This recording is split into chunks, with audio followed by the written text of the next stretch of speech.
Hello friends, आज आपण 11वी discount हा जो पार्ट आहे, डिस्काउंट कसा कॅल्क्युलेट करतात, कोणता डिस्काउंट आपण जर्नल एंट्रीमध्ये दाखवतो, कोणता डिस्काउंट आपण जर्नल एंट्रीमध्ये दाखवत नाही, त्याचा जर्नल एंट्रीमध्ये कसा इफेक्ट होतो हे आज आपल्याला या लेक्चरमध्ये पाहायचं आहे. आता डिस्काउंट म्हणजे काय, तर आपण खरेदी विक्री करताना किंवा रोख रकमेची देवाणघेवाण करताना काही रक्कम आपण सूट देतो, सवलत देतो, त्याला आपण काय म्हणतो, डिस्काउंट म्हणतो. म्हणजे नॉर्मली काय करतो की विक्रेता हा खरेदीदारास काही रक्कम सूट देतो किंवा माल खरेदी केल्यानंतर त्याला काही टक्केवारी सूट देतो, त्याला आपण डिस्काउंट म्हणतो. आता डिस्काउंट हा दोन प्रकारचा असतो, एक ट्रेड डिस्काउंट आणि एक कॅश डिस्काउंट. त्याला व्यापारी सूट आणि रोख सूट असं म्हणतात. तर ट्रेड डिस्काउंट नॉर्मली खरेदी विक्रीच्या व्यवहारात दिला जातो, जेणेकरून जास्तीत जास्त मालाची विक्री व्हावी म्हणून ट्रेड डिस्काउंट दिला जातो. आणि कॅश डिस्काउंट हा प्रॉम्प्ट पेमेंट म्हणजे त्वरित रक्कम मिळण्यासाठी किंवा रोख रक्कम लगेच मिळण्यासाठी आपण कोणता डिस्काउंट देतो, कॅश डिस्काउंट देतो. म्हणजे माल खरेदी जास्तीत जास्त विक्री व्हावा म्हणून ट्रेड डिस्काउंट आणि मालाची रक्कम लवकरात लवकर मिळावी म्हणून आपण कॅश डिस्काउंट देतो, असं थोडक्यामध्ये लक्षात ठेवलं तरी चालेल. It is an allowance given on catalogue price or list price. म्हणजे नॉर्मली हा ग्रॉस प्राइसवर देतो आपण, म्हणजे एकूण मालाची जी किंमत असेल त्या मालाच्या किमतीवर आपण ट्रेड डिस्काउंट देतो. It is allowed at the time of purchase or sale of goods. म्हणजे मालाची खरेदी विक्री करताना हा डिस्काउंट दिला जातो. Trade discount does not appear in the books. हा पॉईंट खूप महत्वाचा आहे. म्हणजे trade discount in the books of account म्हणे हवं तर ट्रेड डिस्काउंट आपण व्यवसायातील पुस्तकात कुठेही दाखवत नाही. हा पॉईंट व्यवस्थित लक्षात ठेवा. मग ट्रेड डिस्काउंट हा नेहमी मूळ किमतीवर म्हणजे लिस्ट प्राइसवर काढतात आणि ट्रेड डिस्काउंट हा व्यवसायातील पुस्तकामध्ये दाखवत नाहीत. आता याचे उदाहरण सुद्धा पाहूयात आणि त्याच्या जर्नल एंट्री सुद्धा आपण याच्यामध्ये पाहणार आहोत. आता एक ट्रान्झॅक्शन घेतो मी. सोल्ड गुड्स म्हणजे माल विक्री केला of rupees 20,000 20,000 to Mohan at 10% TD. TD म्हणजे ट्रेड डिस्काउंट. आता याच्यामध्ये मोहन यांना माल विक्री केलेला आहे 20,000 रुपयाचा आणि 10% ट्रेड डिस्काउंट सांगितलेला आहे. आता हा व्यवहार उधारीचा व्यवहार आहे, कारण की याच्यामध्ये कॅशचा उल्लेख केलेला नाहीये, मोहनचा उल्लेख केलेला आहे. मग मोहनला उधारीने 20,000 रुपयाचा माल विक्री केला. मग याच्यामध्ये ट्रेड डिस्काउंट सांगितलं. मग त्याचं कॅल्क्युलेशन करूयात आपण. तर याची लिस्ट प्राइस आपल्याला दिलेली आहे. लिस्ट प्राइस दिलेली आहे 20,000. डिस्काउंट नेहमी लेस करतो, माहिती आहे आपल्याला, लेस ट्रेड डिस्काउंट 10%.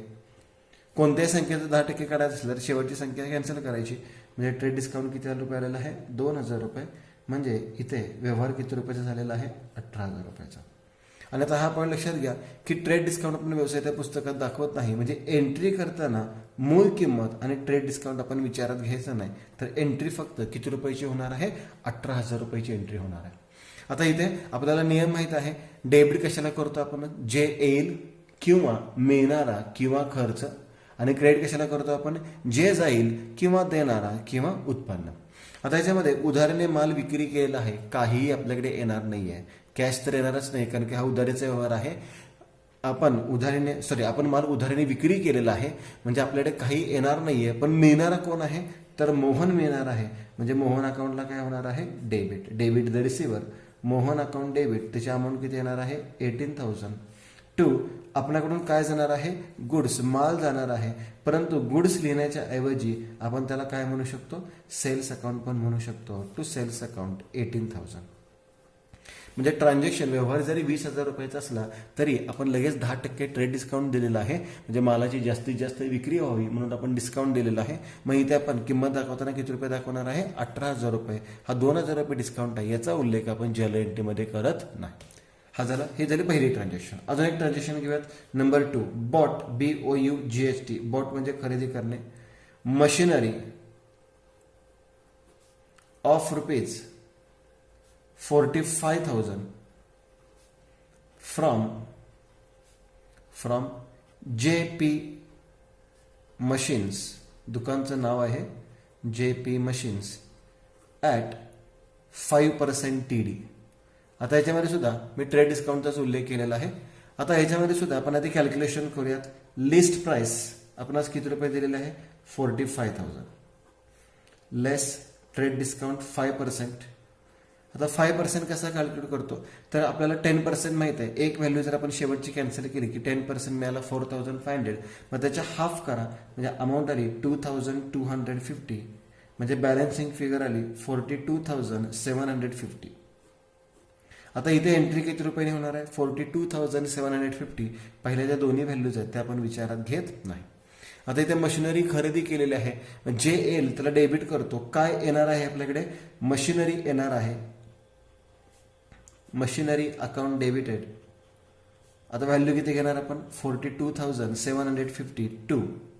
काय जाणार आहे का? नाही, कारण की रोख रक्कमेने माल आपण खरेदी केलेला, मशिनरी खरेदी केलेलं आहे, उधारीने खरेदी केलेलं आहे. काय जाणार नाहीये. मग देणारा कोण आहे? तर देणाऱ्या कंपनीचं नाव काय आहे? JP machines. To JP machines account, to JP machines account 42,750. म्हणजे इथे मशिनरी परचेस केली, त्याची एंट्री आपण केलेली आहे. अजून एक ट्रान्झॅक्शन पाहूयात. Number 3, purchase goods of rupees 50,000 50,000 from Raj traders at 4% TD, 4% cash discount, sorry trade discount. आता इथे सुद्धा आपण कॅल्क्युलेशन करूया. पहिल्यांदा लिस्ट प्राइस किती आहे? 50,000 लेस ट्रेड डिस्काउंट किती सांगितलेलं आहे? 4% सांगितलेलं आहे. आता 4% कसा कॅल्क्युलेट करूया? तर आधी 1% कॅल्क्युलेट करूया. शेवटच्या दोन संख्या आपण गायब केल्या. मग 1% किती आला? 500. मग 4% किती येणार? 2,000 रुपीज. म्हणजे बॅलन्सिंग फिगर आली 48,000 रुपीज. म्हणजे इथे आपण 50,000 आणि 2,000 कुठेही दाखवणार नाहीये. एंट्री फक्त किती रुपयाने होणार आहे? 48,000 ने. ट्रेड डिस्काउंट आपण बुक्समध्ये कुठेही दाखवत नाही. परचेस गुड्स म्हणजे काय आलेलं आहे? माल आलेला आहे. मग माल म्हणजे गुड्स, त्यालाच ऑब्लिक करून आपण काय म्हणतो? परचेसेस सुद्धा म्हणतो. मग परचेसेस अकाउंट डेबिट, माल आलेला आहे. किती रुपयाचा माल आलेला आहे? 48,000चा. टू, आता रोखीने खरेदी केला असता तर कॅश गेली असते, पण हा रोखीचा व्यवहार नाहीये. जेव्हा नाव दिलेलं असतं नॉर्मली आणि फॉर कॅश शब्द नसतो तेव्हा तो उधारीचा व्यवहार असतो. म्हणजे टू, देणारा कोण आहे? राज ट्रेडर्स अकाउंट 48,000. आणि जर्नल एंट्रीज कशा करतो ते आपण बेसिक लेक्चरमध्ये पाहिलेलंच आहे. मी याच्यामध्ये जर डिस्काउंट आला तर तो कसा दाखवायचा आहे, त्याचं कॅल्क्युलेशन कसं करायचं हे सांगणार आहोत. आता याच्यामध्ये जो जर्नल एंट्रीचा पार्ट आहे, काही विद्यार्थ्यांना जर जर्नल एंट्रीज कळत नसतील तर आपल्या बेसिकच्या पहिल्या 3 लेक्चर्समध्ये जर्नल एंट्रीचा पार्ट आपण शिकवलेला आहे, तर लेक्चर तुम्ही पाहू शकता.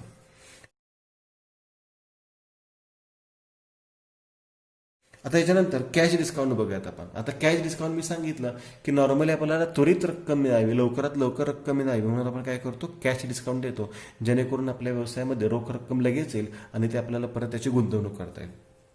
Cash discount it is the concession given for encouraging prompt payment, म्हणजे त्वरित रक्कम मिळण्यासाठी किंवा ती मिळावी म्हणून आपण कॅश डिस्काउंट देतो.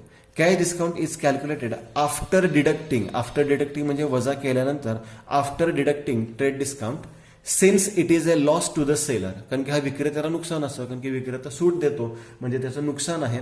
And gain to the buyer, gain म्हणजेच नफा आहे, म्हणजे विक्रेत्यासाठी हा तोटा आहे आणि बायर म्हणजे खरेदीसाठी हा नफा आहे. Cash discount appears in the books of account, हा अत्यंत महत्वाचा पॉईंट आहे, कारण की ट्रेड डिस्काउंट आपण व्यवसायाच्या पुस्तकात दाखवत नाही, परंतु कॅश डिस्काउंट आपण व्यवसायाच्या पुस्तकामध्ये दाखवतो. म्हणजेच जर्नल एंट्रीमध्ये कॅश डिस्काउंटचा उल्लेख झाला पाहिजे किंवा कॅश डिस्काउंटचं पोस्टिंग झालं पाहिजे. कॅश डिस्काउंट हा रोख रक्कम त्वरित मिळावी याकरता देतात. विक्रेत्याचे नुकसान व खरेदीदाराचा नफा म्हणून कॅश डिस्काउंट हा व्यवसायातील पुस्तकात दाखवतात. ट्रेड डिस्काउंट हा आधी कॅल्क्युलेट करतात किंवा आधी काढतात, नंतर राहिलेल्या किमतीवर कॅश डिस्काउंट काढतात. म्हणजे जर ट्रेड डिस्काउंट आणि कॅश डिस्काउंट दोन्ही तुम्हाला एका व्यवहारामध्ये दिलं तर पहिल्यांदा ट्रेड डिस्काउंट वजा करायचा. शिल्लक रकमेवर, काय सांगतोय मी, शिल्लक रकमेवर तुम्ही कोणता डिस्काउंट काढायचा आहे? कॅश डिस्काउंट कॅल्क्युलेट करायचा आहे. आता याचं पोस्टिंग कसं करायचं? तर ज्या बाजूला कॅश अकाउंट येतो त्याच बाजूला डिस्काउंट अकाउंट येतो, कारण की बऱ्याच विद्यार्थ्यांचं कन्फ्युजन होतं. काय कन्फ्युजन होतं की डिस्काउंट डेबिटला आला पाहिजे का क्रेडिटला आला पाहिजे? तर त्यासाठी आपण एक सूचना, एक नोट लक्षात ठेवायची की ज्या बाजूला कॅश किंवा बँक अकाउंट येतो त्याच बाजूला कोणता अकाउंट येतो? डिस्काउंट. म्हणजे कॅश किंवा बँक अकाउंटला डेबिट झालं तर डिस्काउंटला पण डेबिट करा, कॅश बँकला क्रेडिट झालं तर डिस्काउंटला पण काय करा? क्रेडिट करा. या पद्धतीने तुम्ही लक्षात ठेवलं तरी चालेल. आता याचे काही एक्झाम्पल पाहूयात. काही एक्झाम्पल्स आपण याचे पाहणारच आहोत. नंबर 1, सोल्ड गुड्स, माल विक्री केला. Sold goods of rupees 40,000 40,000 at 5% cash discount. आता इथे रोखीने माल विक्री केलेला आहे, बरोबर, कोणाचाही नावाचा उल्लेख केलेला नाहीये आणि कॅश डिस्काउंट दिलाय किंवा रक्कम दिलेली आहे, नावाचा उल्लेखही नाहीये, म्हणजे हा रोखीचा व्यवहार आहे. Sold goods of ₹40,000 at 5% CD. आता याचं कॅल्क्युलेशन करूयात आपण. आता याचं कॅल्क्युलेशन करताना value of goods 40,000 minus CD 5%, cash discount आहे 5%, मग याचा 5% किती आला 2,000, म्हणजे बॅलन्सिंग फिगर किती आलेली आहे 38,000. आता याच्यामध्ये एक पॉईंट सर्वात महत्वाचा तुम्ही लक्षात घ्यायचा. समजा तुम्ही एखाद्या दुकानामध्ये गेला किंवा कापड खरेदी करायला गेला किंवा कपडे खरेदी करायला गेला, 1,000 रुपयाचा माल तुम्ही खरेदी केला आणि दुकानदाराला म्हणला की आम्ही 100 रुपये आम्हाला सूट द्या, म्हणजे दुकानदाराला तुम्ही कॅश किती रुपये देता, फक्त 900 रुपये देता. म्हणजे जी शिल्लक रक्कम असते ती नॉर्मली काय असते, कॅश असते. म्हणजे शिल्लक रक्कम असते ती नॉर्मली काय असते, कॅश असते. आता याची एंट्री कशी करायची ते नीट समजून घ्या. माल विक्री केला आणि रोख रक्कम मिळाली, जे येईल त्याला डेबिट करतो, कॅश आपल्याकडे येणार आहे, आणि जे जाईल त्याला आपण क्रेडिट करतो, माल आपल्याकडून जाणार आहे.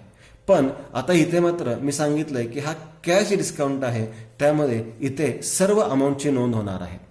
म्हणजे मालाची पण नोंद होणार आहे, डिस्काउंटची पण नोंद होणार आहे आणि कॅशची पण नोंद होणार आहे. इथे मात्र तसं होत नव्हतं. इथे आपण लिस्ट प्राइस आणि ट्रेड डिस्काउंट याचा विचार करत नव्हतो, इथे आपल्याला तो करावा लागणार आहे. मग करूयात आता एंट्री. सिंपल आहे, जे येईल त्याला डेबिट. रोखीने माल विक्री केला, काय येणार आहे आपल्याकडे, कॅश अकाउंट डेबिटेड.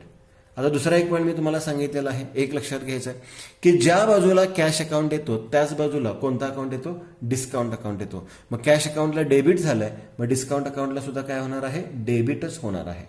याला म्हणतो डिस्काउंट अलाउड अकाउंट डेबिट. आता अलाउड आणि रिसिप्ट शब्द कसा लक्षात ठेवायचं तेही सांगेन मी.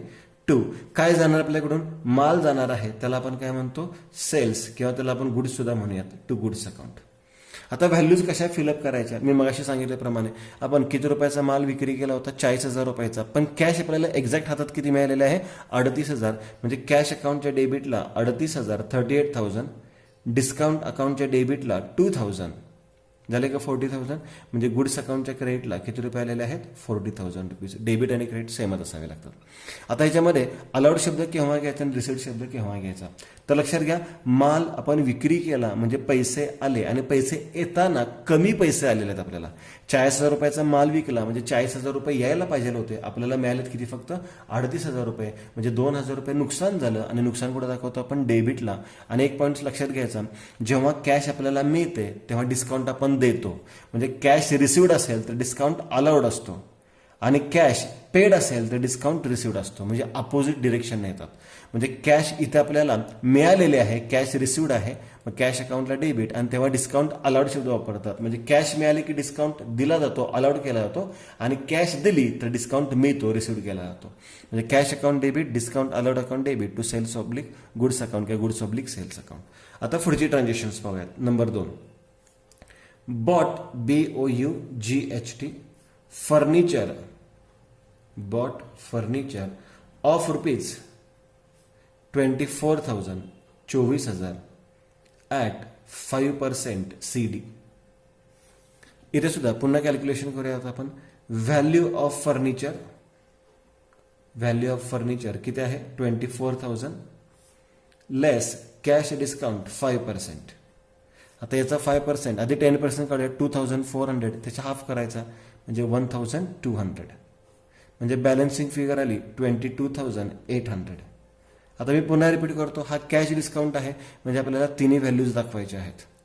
आता याची एंट्री कशी करायची, तर रोखीने फर्निचर खरेदी केलं म्हणजे फर्निचर येणार आहे कम्स इन, आणि कॅश जाणार आहे गोज आउट.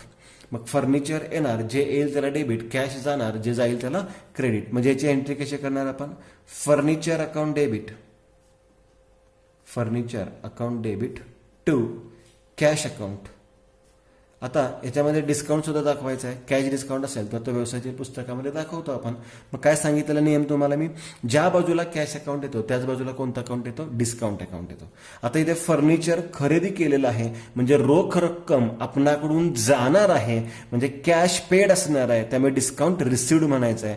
ज्या बाजूला कॅश अकाउंट येतो त्याच बाजूला कोणता अकाउंट येतो, डिस्काउंट, आणि कॅश दिली म्हणजे डिस्काउंट मिळाला. मग furniture account debit to cash account to discount received account. आता इथे फर्निचर किती रुपयाचं खरेदी केलंय आपण, 24,000 रुपीजचं, 24,000 रुपयाचं. कॅश किती रुपये जाणार आपल्याकडून 22,800 22,800 रुपये आणि कॅश डिस्काउंट किती आहे 1,200 म्हणजे डेबिटला पण 24,000 आले आणि क्रेडिट साईडला सुद्धा 24,000 आलेले आहेत. म्हणजे या पद्धतीने तुम्ही कॅश डिस्काउंटचं पोस्टिंग करायचं आहे, कॅश डिस्काउंट दाखवायचं आहे. कॅश डेबिटला आले तर डिस्काउंट पण डेबिटलाच येणार आहे. कॅश क्रेडिटला आले तर डिस्काउंट सुद्धा कुठे येणार आहे, क्रेडिटलाच येणार आहे.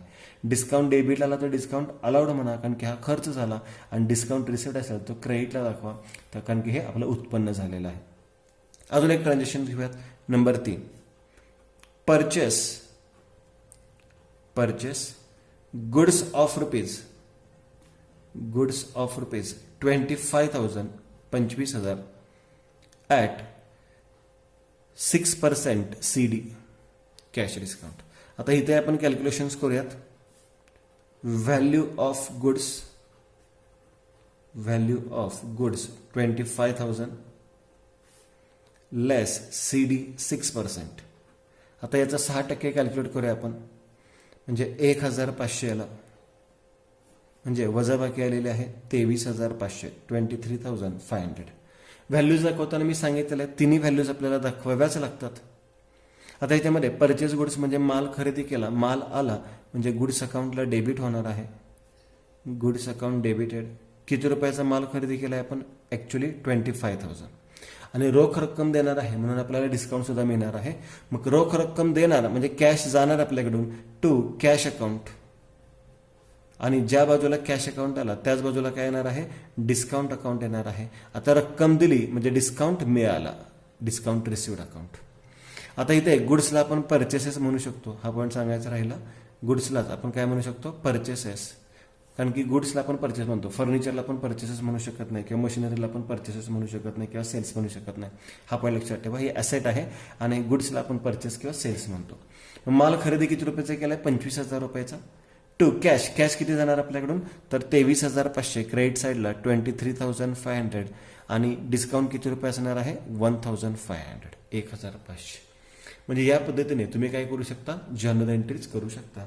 आता प्रश्न असा येतो की एकाच ट्रान्झॅक्शनमध्ये जर ट्रेड डिस्काउंट किंवा कॅश डिस्काउंट हे दोन्ही पॉईंट्स दिले असतील तर त्याचं कॅल्क्युलेशन कसं करायचं आहे आता ते आपल्याला पाहायचं आहे. पाहूयात आता. एकाच ट्रान्झॅक्शनमध्ये ट्रेड डिस्काउंट आणि कॅश डिस्काउंट आला असेल तर पहिलं त्याचं एक्झाम्पल, पहिली ट्रान्झॅक्शन पाहूया. परचेस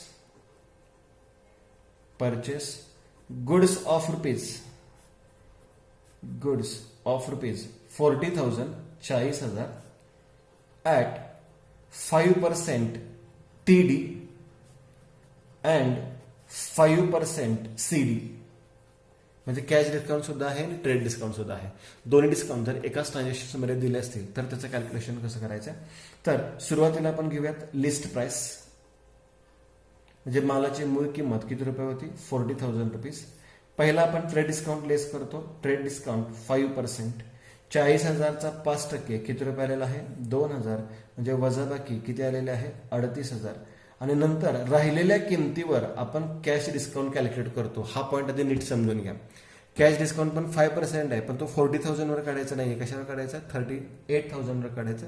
38,000चा 5% 1,900 म्हणजे बॅलन्सिंग फिगर आलेले आहे 36,100. आता ह्याच्यामध्ये मी सांगितल्याप्रमाणे ट्रेड डिस्काउंट किंवा आपण लिस्ट प्राइस आपण दाखवत नाही तर आपण कोणकोणत्या व्हॅल्यूज दाखवतो तर व्हॅल्यू ऑफ गुड्स, त्याच्यानंतर कॅश डिस्काउंट आणि त्याच्यानंतर कॅश. त्याला आपण कॅश म्हणतो. मग अशी मी सांगितलेलं आहे की बॅलन्सिंग फिगर असते त्याला आपण नेहमी कॅश म्हणतो. आता इथे माल खरेदी केला, परचेस गुड्स म्हणजे माल खरेदी केला म्हणजे माल येणार आणि रक्कम जाणार. गुड्स कम्स इन आणि कॅश गोज आउट. मग जे येईल त्याला डेबिट करतो आपण. मग गुड्स त्यालाच आपण काय म्हणतो परचेसेस अकाउंट डेबिट. गुड्स किंवा परचेसेस अकाउंट डेबिट टू काय जाणार आपल्याकडून कॅश जाणार आहे आणि ज्या बाजूला कॅश अकाउंट येतो त्याच बाजूला कोणता अकाउंट येतो डिस्काउंट अकाउंट येतो. मग त्याला टू डिस्काउंट रिसिव्ड अकाउंट म्हणतो. तर तुमचं कन्फ्युजन होत असेल रिसिव्ड आणि अलाउडमध्ये तर थोडं प्रॅक्टिस करताना तुम्ही रिसिव्ड किंवा अलाउड शब्द लिहू नका आणि नंतर त्याचं प्रॅक्टिस केलं तरी चालेल. आता इथे परचेस किती रुपयाचा माल खरेदी केला आपण 38,000 आणि हा जो डिस्काउंट आहे तो आपण विचारात घेत नाही. म्हणजे माल खरेदी केलेला आहे 38,000 डेबिट साईडला दाखवणार. कॅश किती जाणार आपल्याकडून एक्झॅक्ट 36,100 क्रेडिट साईडला कॅश जाणार आहे 36,100. ज्या बाजूला कॅश अकाउंट येतो त्याच बाजूला डिस्काउंट, म्हणजे पैसे दिले की डिस्काउंट मिळाला. डिस्काउंट किती आहे? Cash discount 1,900. म्हणजे एंट्री झाली purchase account debit 38,000 to cash account 36,100 to discount received account 1,900. आता यानंतर दुसरी ट्रान्झॅक्शन पाहूयात. Number 2, sold furniture of rupees 50,000 50,000 at 4% TD and 5% CD. करत होता कॅल्क्युलेशन त्याचं. पहिल्यांदा आपण लिस्ट प्राइस घेणार. तुम्ही प्रॅक्टिस करू शकता. लिस्ट प्राइस किती घेणार आपण? 50,000. पहिला डिस्काउंट कोणता घेतो आपण? ट्रेड डिस्काउंट किती आहे? 4% म्हणजे किती आलेलं आहे? 2,000. बॅलन्सिंग फिगर किती राहिलेले आहे? 48,000. पुन्हा आपण कॅश डिस्काउंट कॅल्क्युलेट करतो. कॅश डिस्काउंट आहे 5% आणि हा 5% आपण रिमेनिंग बॅलन्सवर घ्यायचा आहे. 48,000चा 5% 2,400 म्हणजे बॅलन्सिंग फिगर आली 45,600. आता याच्यामध्ये पहिल्या 2 व्हॅल्यूज आहेत, म्हणजे ट्रेड डिस्काउंट आपण विचारात घेत नाही, तर आपण value of goods, cash discount आणि कॅश याचा विचार करतो. याला आपण कॅश म्हणतोय, हे मी तुम्हाला सातत्याने सांगतो, रिपीट करतोय. फर्निचर सोल्ड केलं, फर्निचर विकलं म्हणजे कॅश येणार आणि फर्निचर जाणार. कॅश कम्स इन आणि फर्निचर गोज आउट. मग कॅश अकाउंटला काय होणार आहे? डेबिट होणार आहे. Cash account debited. किती कॅश मिळणार आपल्याला? 45,600. ज्या बाजूला कॅश अकाउंट येतो त्याच बाजूला कोणता अकाउंट येतो? डिस्काउंट अकाउंट येतो. मग याला डिस्काउंट काय म्हणणार आपण? Allowed account debit. किती रुपये डिस्काउंट आहे? 2,400. कॅश डिस्काउंट घेतो आपण, ट्रेड डिस्काउंट घेत नाही. 2 आपल्याकडून काय जाणार आहे? फर्निचर. आणि फर्निचरला फर्निचरच म्हणतो आपण, सेल्स म्हणत नाही. टू फर्निचर अकाउंट आणि फर्निचरची व्हॅल्यू किती घेणार आपण? 48,000. म्हणजे या पद्धतीने तुम्ही काय करू शकता? जर डिस्काउंट उदाहरणामध्ये दिला तर त्या डिस्काउंटचे जर्नल एंट्रीज करू शकता.